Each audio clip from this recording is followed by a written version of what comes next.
Hello once again from University of Phoenix Stadium. Rich Gray alongside Bob Kemp and Ed Cole, NBC Sports Radio AM 1060, NBCSports1060.com. Another Cards Camp report and a pretty eventful day. We'll start with the news of the day as Chris Johnson passes his physical, signs a deal, and he is now a member of the Cardinals.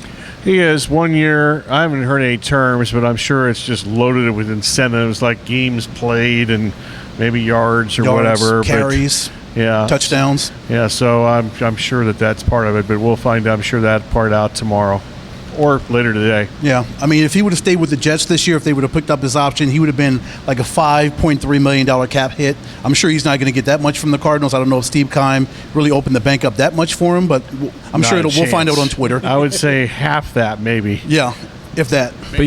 But yeah, those numbers will definitely come out on Twitter here within the next 24 hours or so, I would imagine. Yeah. Well, I'm sure it's not a great deal because if it was, the agent would have, Joel Siegel would have already released it on Twitter or leaked it somehow. And I'm not blaming Joel Siegel. I would do that too if I were. Yeah, but since we haven't seen anything, I'm guessing it's not a blockbuster deal. I did text him a few times, but he didn't respond. So I did my due diligence, but busy guy. You do have the injury report though today, a little bit different. Yeah, a lot of checks on here. A lot of checks. Out for practice today, Robert Crisp, Michael Floyd, Jonte Green, Travis Harvey, Josh Morrow, Brandon Person, who they waived, was an ACL injury on Saturday. Time out on that, because I actually read that they waived him and he was standing on the field during practice still. He was out there. And I'd already read that they waived him, and he was actually on. He had a knee brace on. Yep, I saw him. Just thought I'd bring that up. I'm thinking. Strange. Hey, dude, you're not on the team anymore. Yeah. Why are you still out there? Yeah. Shaq Riddick, Daryl Sharpton, Zach Wagaman, Sean Witherspoon, and Darren Woodard. Now, a couple of those guys, I don't even know if we care about Marion Grice at this point because he's clearly out of here with the addition to Johnson. But Chris Johnson, we're going to have to do our Johnsons. I know. Johnson and Johnson. Yeah, that's right. Anyway, but David Johnson and Grice, they might have been actually in pads. They did nothing. I don't know if they did anything individually because I wasn't here for part of that. No. But team drills, they just stood for 2 hours. Yeah. Which is... And they ran some gassers, but same thing that got Sean Witherspoon caught again. Let's hope it doesn't happen to those two. Yeah, that was not good. Again, He's on that injury report too as well. Bobby Massey, you got some news on him, Bob? Yeah, he did about as much as Grice and Johnson did. David Johnson, he's not with the ones today. I'm guessing it's going to be a while. There hasn't been an official word as far as a suspension, but he wasn't with the ones or the twos today. Bradley Sal was running with the ones, DJ Humphreys with the twos, and they did have a rare day where they actually had individual pass blocking versus pass protection drills. Pass protection, that's pass rush. He didn't even participate in that. Yeah, Massey. He wasn't in on that, right? So he was off to the side on that. So that's interesting to see how they're going to deal with this the next few games of preseason and camp and so forth. If he is going to be suspended for the 3 games. Plus, you want to get a lot of those guys, like you mentioned, Sal and Humphreys and all of them, some time out there. You got to get them up to tackle. speed as quick as possible. What are some other things that got you out of practice today? Okay, we got a little list here, folks. First up, Marcus Golden ran more with the ones than Lorenzo Alexander and Lamar Woodley combined. Now, maybe that's because they just want to make sure that the old guys don't practice as much.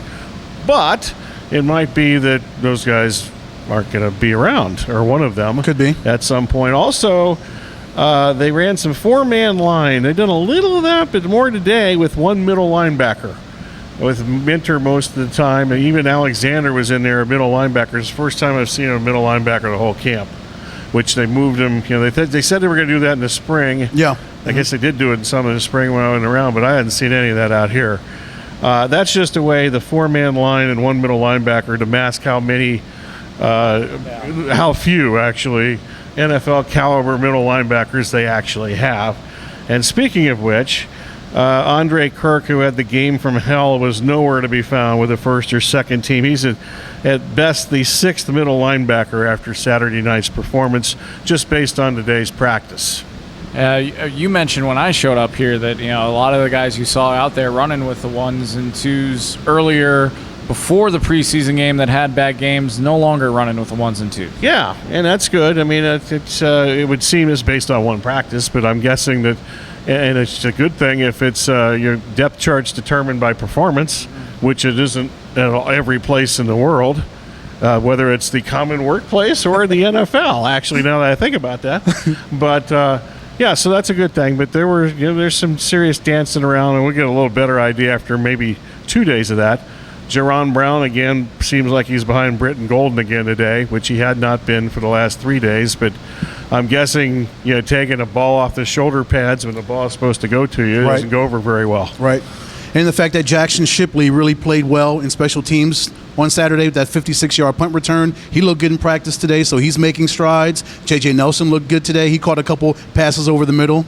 So, like you said, Jaron Brown's getting further and further down in the depth chart. Well, there's not a chance in hell that Jackson Shipley's going to be ahead of Jaron Brown at any point, but certainly, J.J. Nelson is. But the best that Shipley can hope for in this team, he's just on the wrong team probably, is catch on somewhere else, because unless somebody gets hurt, he's not in the top 6 here. So the Cardinals continue their practices throughout the rest of the week through Thursday. Bob and I will be back out at the Nest Sports Bar and Grill tomorrow from 11 to 3 and through Thursday.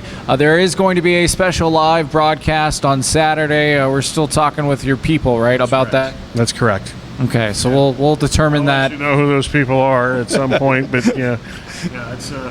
it's serious, sharp negotiations. As I mentioned on the air today, my lengthy, detailed contract, the word Saturday is not included in there unless it's an actual game to cover.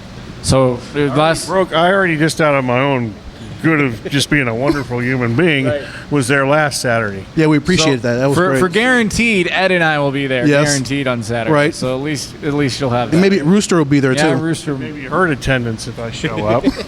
So we'll see how that goes. So for Bob Kemp and Ed Cole, I'm Rich Gray. This has been another Cards Camp Report on NBC Sports 1060.com. We'll talk to you tomorrow.